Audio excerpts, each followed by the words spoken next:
All right, joining me once again here on the Matthew Filipowicz Show is Les Leopold. Les is the founder and director of the Labor Institute in New York City. He is the author of several books. His latest is entitled Runaway Inequality, an Activist's Guide to Economic Justice. You can find it at runawayinequality.org. You can also find him on Twitter at Les_Leopold. Les, thank you so much for being on the show again.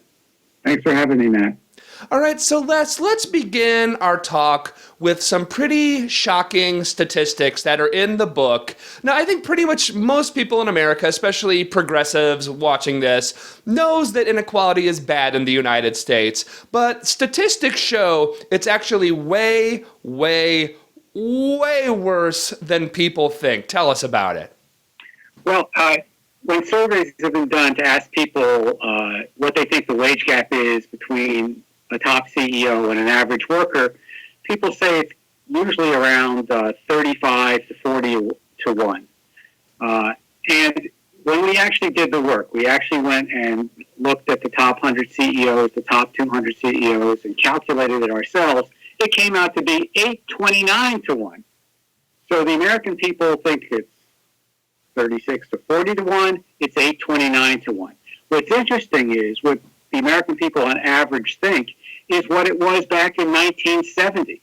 It's like our sense of justice is frozen back into 1970. And the world has changed since then in a very, very bad way. That's why we gave the title of the book Runaway Inequality, because it's running away from us. And we've kind of missed how horrendous this trend actually is.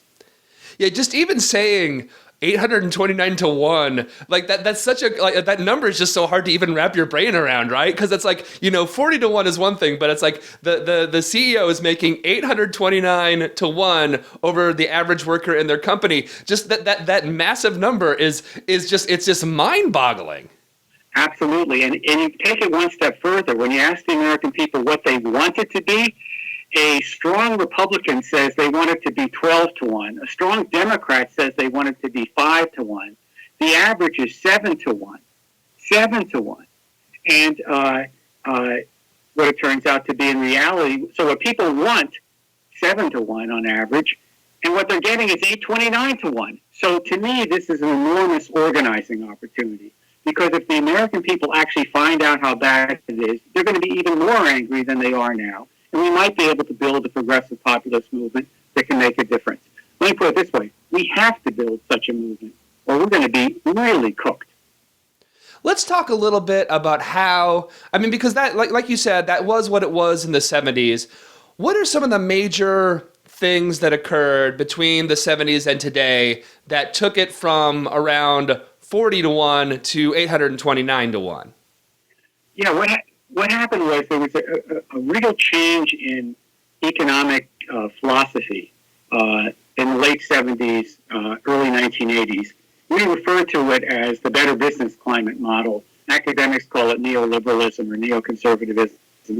But what it basically was deregulating the economy, get the government out of the economy, cut taxes on the wealthy, cut back social programs so that people would have more incentive to work. And that was going to lead to a huge increase in profits and investment, which would then turn into higher incomes and jobs for everyone.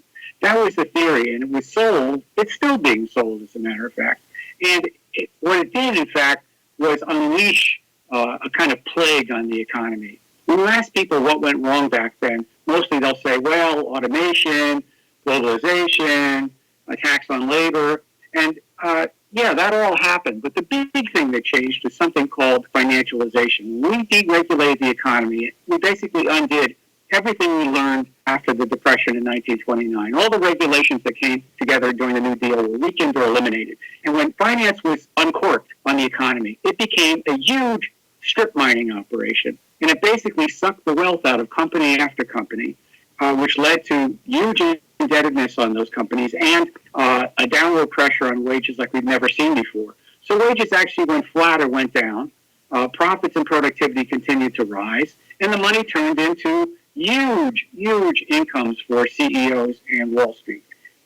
It's an absolute tragedy, disaster that we have to do something about.